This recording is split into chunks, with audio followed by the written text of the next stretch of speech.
네, 지금 이 시각 여러분이 주목할 만한 이슈 살펴보겠습니다. 대한체육회장 선거에서 아테네 올림픽 탁구 금메달리스트 출신 유승민 후보가 당선됐습니다. 세 번째 연임에 도전한 이기흥 현 회장을 간발의 차로 꺾었는데요. 자세한 소식 취재기자 연결해 알아보겠습니다. 박수주 기자. 네, 올림픽 탁구 금메달리스트 출신인 유승민 후보가 제42대 대한체육회 회장으로 선출됐습니다.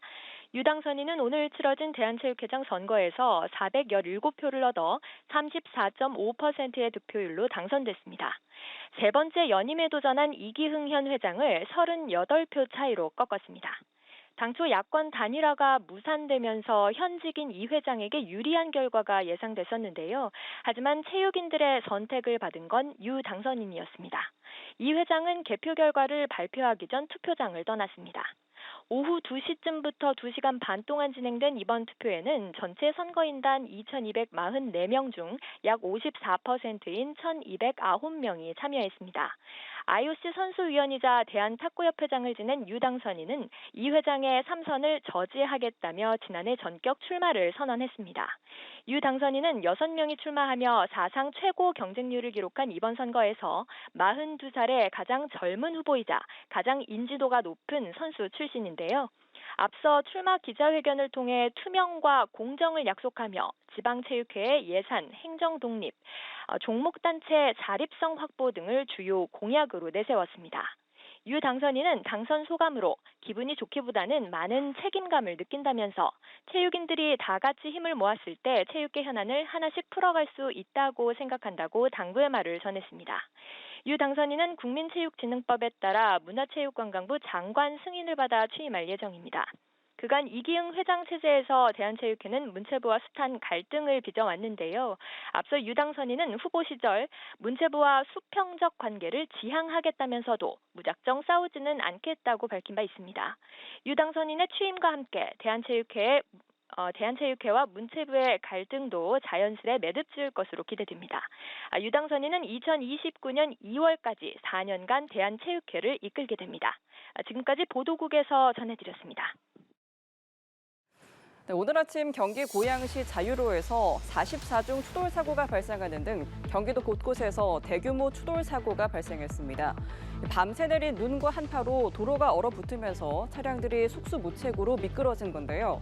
맨눈으로는 확인이 어려워 도로 위의 암살자로도 불리는 도로 살얼음 블랙 아이스가 사고를 키웠습니다. 보도에 서승택 기자입니다. 어둠이 가시지 않은 이른 새벽. 도로에 차량이 옴짝달싹 못한 채 뒤엉켜 있습니다. 도로 주변에는 경찰이 현장을 수습하며 차량을 통제하고 있습니다. 새벽 5시 15분쯤 경기 고양시 자유로 파주 방향 구산 IC 인근에서 동시다발 추돌 사고가 발생했습니다. 6중 추돌 사고 4건, 3중 추돌 1건, 2종 추돌 6건, 단독 사고도 5건이 발생했습니다. 이 사고로 16톤 화물차 운전자 1명이 경상을 입고 병원으로 옮겨졌습니다. 5시 50분쯤에는 덕양구 서울 문산고속도로 문산 방향 고양 분기점 인근에서 차량 40세대가 추돌하는 사고가 났습니다. 차량 운전자 9명이 다쳐 인근 병원으로 이송됐습니다.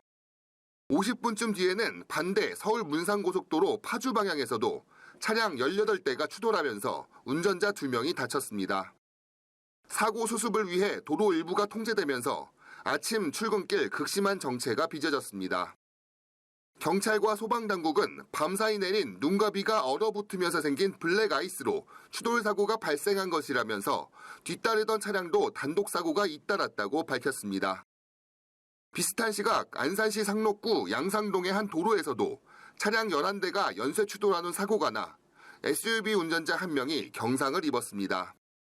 이 밖에도 화성과 수원 등 수도권 곳곳에서 다중 추돌 사고가 잇따라 발생했습니다.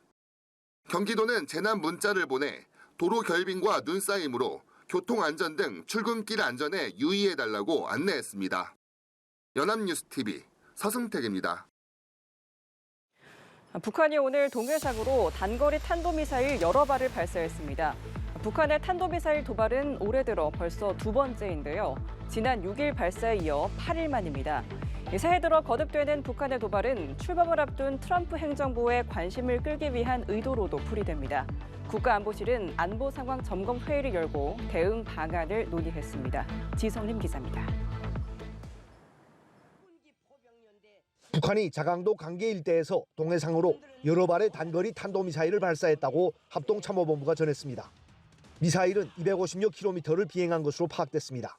09시 30분경 단거리 탄도미사일로 추정되는 발사체 수발을 우리 군이 포착하였습니다. 북한의 탄도미사일 발사는 지난 6일 중장거리 극초음속 미사일을 발사한 지 8일 만으로 올해 들어 두 번째입니다. 북한은 지난해 11월 미국 대통령 선거에서 도널드 트럼프가 승리한 이후 한동안 도발에 나서지 않았지만 올해 들어서는 탄도미사일을 연거푸 발사하며 긴장 수위를 끌어올리고 있습니다. 북한의 탄도미사일 도발 재개는 김정은 국무위원장이 지난해 12월 말 노동당 전원회의에서 제시한 최강경 대미 대응 전략의 후속 행보로 보입니다. 특히 트럼프 행정부 출범을 눈앞에 둔 상황에서 탄도미사일을 거듭 발사한 것은 미국의 관심을 끌기 위한 의도로 풀이됩니다. 일각에서는 비상계엄과 대통령 탄핵으로 전국이 혼란한 한국의 대응 태세를 떠보기 위해 도발에 나섰다는 관측도 제기됩니다. 최상목 대통령 권한대행은 잇따른 북한 미사일 발사에 명백한 유엔 안보리 결의 위반이라고 비판했습니다. 우리 정부는 굳건한 안보 태세와 한미 동맹을 바탕으로 북한의 도발에 더욱 단호히 대응해 나갈 것입니다. 북한의 탄도미사일 발사 직후 국가안보실도 인성환 제2차장 주재로 합참 등 관계기관과 안보 상황 점검 회의를 열고 대응 방안을 논의했습니다. 연합뉴스TV 지성림입니다. 우크라이나가 생포한 북한군과 러시아에 억류된 자국 군인을 교환할 수 있다고 밝혔지만 북한군 파병을 공식적으로 인정하지 않고 있는 러시아는 논평을 거부했습니다. 이런 가운데 생포된 북한 병사들의 생존 가능성을 생각하면 한국으로 송환되는 것이 최선이라는 분석도 나왔는데요. 얼굴이 공개된 북한 병사들의 운명에 국제사회에 관심이 쏠리고 있습니다. 한미희 기자입니다. 우크라이나군은 생포한 북한 병사들이 전략적으로 활용 가치가 크다고 판단하고 있습니다.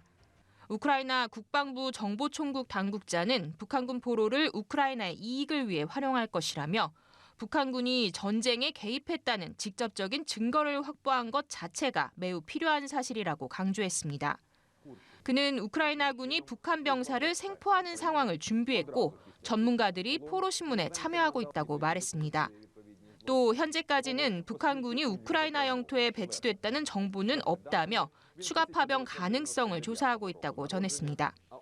젤렌스키 우크라이나 대통령은 북한군 포로를 러시아에 억류된 우크라이나군과 교환할 수 있다고 밝혔지만 북한군 파병을 공식적으로 인정하지 않고 있는 러시아는 논평을 거부했습니다.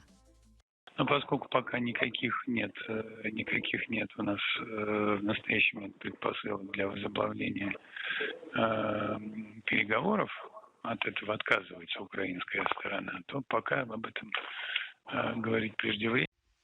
이런 가운데 영국 일간 가디언은 생포된 북한 병사들의 생존 가능성을 생각하면 한국으로 송환되는 것이 최선이라는 분석을 내놨습니다. 북한에 송환될 경우 본인은 물론 가족들까지 처벌받을 가능성이 크고 남한은 이들을 받아들이는 데서 많은 이득을 얻을 수 있다는 겁니다. 다만 스스로 탈출을 계획하는 일반 탈북자들과 달리 이 병사들이 적으로 간주하는 한국행을 생각해 본 적은 없을 것이라고 평가했습니다. 앞서 우크라이나 당국이 공개한 신문 영상에서 한 병사는 북한으로 돌아가고 싶다는 뜻을 밝혔지만 다른 한 명은 우크라이나에 남고 싶다고 말했습니다. 연합뉴스 한미희입니다. 기후변화로 인한 심각한 가뭄이 미국 로스앤젤레스의 대형 산불을 키웠다는 지적이 나옵니다. 온난 다습한 평년 겨울 기후와는 달리 올해 LA는 심각한 가뭄이 수개월째 이어졌는데요. 극도로 마른 풀과 나무들이 산불의 불쏘시개 역할을 하며 사태가 악화한 겁니다. 추가 돌풍이 예보되면서 소방당국은 바닷물을 퍼나르고 죄수들을 동원하는 등 화재 진압에 안간힘을 쏟고 있습니다. 강재은 기자입니다. LA 지역을 잿더미로 만든 산불을 급속히 키운 주범으로는 일명 악마의 바람으로 불리는 국지성 돌풍 산타에나가 지목됩니다. 하지만 이례적으로 건조했던 겨울 날씨가 불쏘시개 역할을 했다는 분석이 나옵니다.